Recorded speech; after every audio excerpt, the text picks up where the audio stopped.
CM Siddaramaiah ಅವರನ್ನ ಗೃಹ ಸಚಿವ ಜಿ ಪರಮೇಶ್ವರ್ ಹಾಡಿ ಹೊಗಳಿದ್ದಾರೆ. ತುಮಕೂರಿನ ಕುರುಬರ ಸಾಹಿತಿಗಳ ಸಾಂಸ್ಕೃತಿಕ ಸಮಾವೇಶದಲ್ಲಿ ಜಿ ಪರಮೇಶ್ವರ್ ಸಿದ್ದರಾಮಯ್ಯ ಬಗ್ಗೆ ಮೆಚ್ಚುಗೆ ವ್ಯಕ್ತಪಡಿಸಿದ್ರು. ಆಧುನಿಕ ರಾಜಕಾರಣದಲ್ಲಿ ಸಿದ್ದರಾಮಯ್ಯರನ್ನ ಹೋಲಿಕೆ ಮಾಡುವಂತವರು ಯಾರೂ ಇಲ್ಲ. ಸಿದ್ದರಾಮಯ್ಯ ಕೇವಲ 16 ಬಜೆಟ್ ಮಂಡನೆ ಮಾಡಿರೋದು ಮಾತ್ರ ಅವರ ಸಾಧನೆಯಲ್ಲ, ಹೇಳುತ್ತಾ ಹೋದ್ರೆ ತುಂಬಾ ಇದೆ. 2023ರ ಚುನಾವಣೆಯಲ್ಲಿ ಗ್ಯಾರಂಟಿ ಪ್ರಣಾಳಿಕೆ ಜವಾಬ್ದಾರಿ ನನಗೆ ನೀಡಿದ್ರು. 2,000 ಬಡವರಿಗೆ ನೀಡಬೇಕು ಅಂತ ಇದೆ. ಬಡವರ ಬಗ್ಗೆ ಅರ್ಥ ಮಾಡಿಕೊಂಡಿರೋದು ಸಿದ್ದರಾಮಯ್ಯ ಮಾತ್ರ. ಕರ್ನಾಟಕದ ರಾಜಕಾರಣ ಹೊಸ ದಿಕ್ಕನ್ನ ಪಡೆದುಕೊಳ್ತಾ ಇದೆ. ಕುರುಬ ಸಮುದಾಯ ಹಾಗೂ ರಾಜ್ಯಕ್ಕೆ ಸಿದ್ದರಾಮಯ್ಯ ಅವರ ಕೊಡುಗೆ ಅಪಾರ ಅಂತ ಹಾಡಿ ಹೊಗಳಿದ್ದಾರೆ.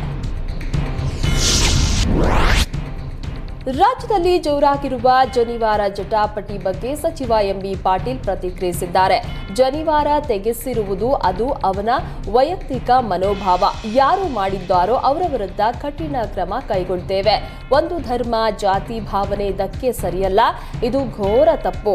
ಪರೀಕ್ಷೆಯಿಂದ ವಂಚಿತನಾದ ವಿದ್ಯಾರ್ಥಿಗೆ ನ್ಯಾಯ ದೊರಕಿಸುವ ಬಗ್ಗೆ ಸಿಎಂ ಹಾಗೂ ಶಿಕ್ಷಣ ಸಚಿವರ ಜೊತೆಗೆ ಮಾತನಾಡುವೆ ಅಂತ ಹೇಳಿದರು. ಸಿಇಟಿ ಪರೀಕ್ಷೆಯಲ್ಲಿ ಜನಿವಾರ ತೆಗೆಸಿದ್ದಕ್ಕೆ ಪೇಜಾವರ ಶ್ರೀ ಆಕ್ರೋಶ ವ್ಯಕ್ತಪಡಿಸಿದ್ದಾರೆ. ವಿಷಯ ತಿಳಿದು ಮನಸ್ಸಿಗೆ ತುಂಬಾ ನೋವಾಗಿದೆ. ಪರೀಕ್ಷಾ ವ್ಯವಸ್ಥೆಯಲ್ಲಿ ಸೇರಿದ ಅಂಶವಾದರೆ ಎಲ್ಲ ಕಡೆ ಇರಬೇಕಿತ್ತು. ವ್ಯವಸ್ಥೆಯಲ್ಲಿ ಈ ಸಮಾಜವನ್ನ ಅವಮಾನಿಸಬೇಕೆಂದೇ ಇಂಥ ಕೃತ್ಯವನ್ನ ಮಾಡಿದ್ದಾರೆ. ಇಂಥ ಕೃತ್ಯದಿಂದ ಸಮಾಜದಲ್ಲಿ ಕ್ಷೋಭೆ ಉಂಟಾಗುತ್ತೆ. ಇಂಥ ಘಟನೆಯನ್ನ ನಾವು ಖಂಡಿಸ್ತೀವಿ ಎಂದ್ರು. ಮುಂದೆ ಇಂಥ ಕೆಲಸ ಮರುಕಳಿಸದಂತೆ ಸರ್ಕಾರ ಎಚ್ಚರ ವಹಿಸಬೇಕು. ಬೇಜವಾಬ್ದಾರಿ ತೋರುವ ಅಧಿಕಾರಿಗಳಿಗೆ ಕಟುವಾದ ಎಚ್ಚರಿಕೆಯನ್ನ ನೀಡಬೇಕು ಎಂದರು.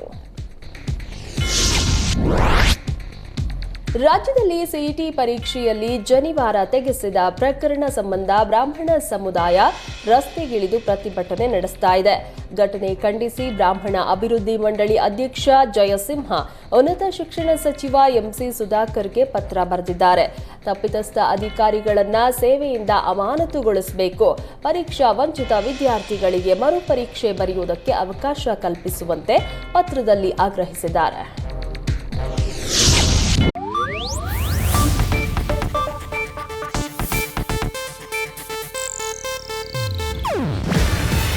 ಇದು ಏಷ್ಯಾನೆಟ್ ನ್ಯೂಸ್ ನೆಟ್ವರ್ಕ್ ಪ್ರಸ್ತುತಿ. ನೀವು ನೋಡ್ತಿದ್ದೀರಾ ಏಷ್ಯಾನೆಟ್ ಸುವರ್ಣ ನ್ಯೂಸ್.